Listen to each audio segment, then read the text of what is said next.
नमस्कार दोस्तों, मेरा नाम है विनय और आप देख रहे हैं हॉबी टू प्रोफेशन।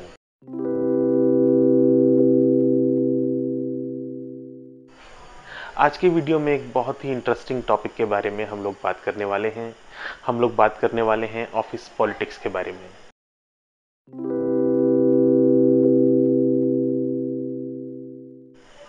जब भी हम ऑफिस पॉलिटिक्स की बात करते हैं तो ऑफिस की बहुत सारी चीज़ें, बहुत सारी बातें हमारे दिमाग में हमें याद आने लगती हैं। बहुत सारे लोग जो हमारे काम में अड़चन पैदा करते हैं, बहुत सारे लोग जो तरह तरह की बातें हमारे पीछे करते रहते हैं, उन सब का ख्याल हमारे दिमाग में आता है। ऑफिस पॉलिटिक्स हर ऑफिस में होती है। कोई भी ऐसा ऑफिस नहीं है, चाहे हम बात करें सरकारी ऑफिसेस की या फिर गैर सरकारी ऑफिसेस की, छोटे ऑफिसेस की, बड़े ऑफिसेस की, सभी ऑफिसेस में ऑफिस पॉलिटिक्स होती है।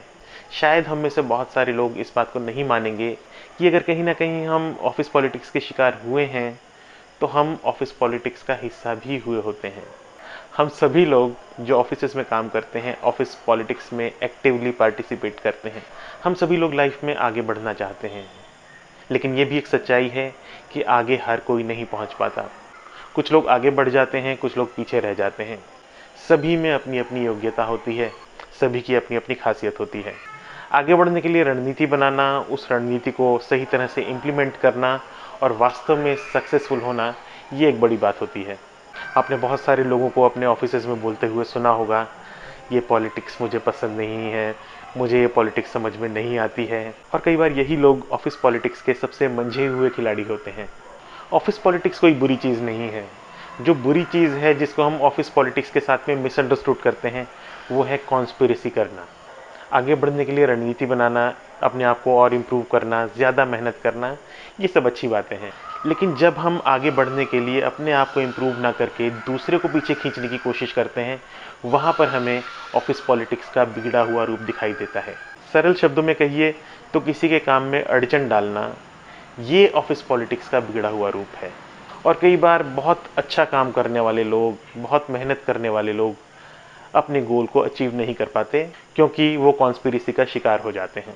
जब भी आप अपने लक्ष्य के बहुत पास होते हैं और आप बहुत मेहनत कर रहे होते हैं और आप में वास्तव में योग्यता होती है, उस समय बहुत सारे फैक्टर्स हैं, बहुत सारे नेगेटिव लोग हैं जो आपको पीछे खींचने की कोशिश करते हैं। अफसोस की बात यह है कि कई बार वो सक्सेसफुल हो भी जाते हैं, क्योंकि वो आपके ध्यान को डिस्ट्रैक्ट कर देते हैं।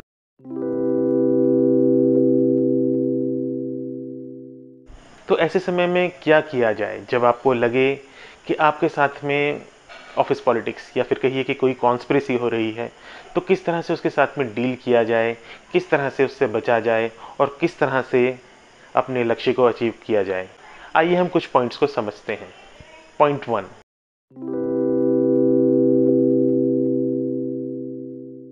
ऑफिस पॉलिटिक्स का मकसद आपको आपके ध्यान से भटकाना होता है। बहुत छोटी छोटी बातों से आपके ऊपर कोई बहुत बड़ा असर नहीं पड़ेगा, ना आपका कोई बड़ा नुकसान होगा, लेकिन अगर आपका ध्यान डिस्ट्रैक्ट होता है तो जो काम आप बखूबी कर रहे हैं, जिस लक्ष्य पर आप पहुंचने वाले हैं, उससे आप भटक जाएंगे और आपका ध्यान वहां से हट करके कहीं और लग जाएगा। तो ऐसे में आपको क्या करना है, जब भी आपको लगता है कि आपके अगेंस्ट कॉन्स्पिरेसी हो रही है या फिर कहिए कि ऑफिस पॉलिटिक्स हो रही है, उस समय आपको अपना पूरा ध्यान अपने लक्ष्य पर पूरी तरह से फोकस करना है और उस ऑफिस पॉलिटिक्स को पूरी तरह से इग्नोर करना है। आपको अननेसेसरी चीज़ों पर रिस्पॉन्ड करने की ज़रूरत नहीं है। एलिगेशंस सबके ऊपर लगाए जाते हैं, लेकिन हर एलिगेशन का जवाब देना ज़रूरी नहीं है। तो जब भी आपको लगे कि आपके अगेंस्ट कोई कॉन्स्पिरेसी हो रही है, तो आप अपने काम में और ज़्यादा ध्यान देना शुरू कर दीजिए। न केवल अपने डे टू डे के काम को अच्छी तरह से करिए, बल्कि अपने काम में और बेहतरीन आइडियाज़ डालिए। अपने ऑर्गेनाइजेशन के लिए वैल्यू ऐड कीजिए। तो पहली बात कि आपको अपना ध्यान डिस्ट्रैक्ट नहीं होने देना है। पॉइंट नंबर 2,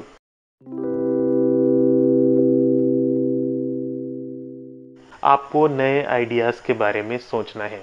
हम कई बार पढ़ते हैं और कहा भी जाता है कि इम्प्रूवमेंट एक कंटिन्यूस प्रोसेस है। इसका मतलब ये है कि इम्प्रूवमेंट का स्कोप हमेशा रहता है। आपको हमेशा अपने काम में, अपने ऑर्गेनाइजेशन के लिए एरिया ऑफ इम्प्रूवमेंट ढूंढना है। आपको बेहतर को और बेहतर बनाने की कोशिश करनी है। आपको नए इनोवेटिव आइडियाज़ के साथ में सामने आना है। तभी आप अपने आप को दूसरों से अलग साबित कर पाएंगे। पॉइंट नंबर 3,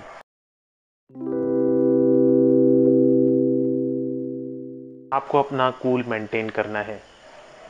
चाहे कोई कुछ भी कहे, आपके अगेंस्ट किसी भी तरह की धारणा बनाए, दूसरों से आपके बारे में कुछ भी कहे, जब आप अपने लक्ष्य का पीछा कर रहे हैं, इन सब बातों को पूरी तरह से इग्नोर कीजिए। अपने लक्ष्य पर फोकस कीजिए।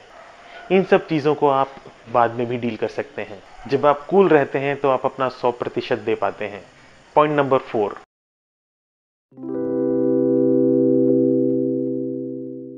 सबसे महत्वपूर्ण बात, जिनके लिए आप डायरेक्ट काम कर रहे हैं, चाहे वो आपके क्लाइंट हों, चाहे वो आपके मैनेजर हों, आपकी कंपनी के वो दूसरे डिपार्टमेंट्स हों जो आपके ऊपर डिपेंड करते हैं, जिनके लिए आप काम कर रहे हैं, आपके डायरेक्ट क्लाइंट, उनको खुश रखिए। उनको जो भी चीज़ चाहिए टाइमली प्रोवाइड कीजिए। उनको इनोवेटिव आइडियाज़ दीजिए। उनकी एक्सपेक्टेशंस को समझिए और एफिशिएंटली डिलीवर कीजिए। अगर आपके क्लाइंट्स आपसे खुश हैं तो उससे अच्छी बात आपके लिए कुछ नहीं हो सकती, और यही आपकी सक्सेस का आधार बनता है। तो ये कुछ बातें थी जो मैंने अपने एक्सपीरियंस से सीखी हैं और मैं आपके साथ में शेयर करना चाहता था। उम्मीद करता हूँ कि आपको इनसे कुछ हेल्प मिल सकेगी। साथ ही आशा करता हूँ आज का ये वीडियो आपको पसंद आया होगा। अगर आपको वास्तव में पसंद आया है तो लाइक का बटन आप दबा सकते हैं। साथ ही आप इस चैनल को सब्सक्राइब कर सकते हैं। आपकी तरफ से ये छोटे छोटे स्टेप्स हमें बहुत ज़्यादा मोटिवेट करते हैं ताकि आपके लिए हम और बेहतरीन कंटेंट बना सकें। अगली वीडियो में आपसे फिर मुलाकात होगी। तब तक के लिए अपना ध्यान रखिए। नमस्कार।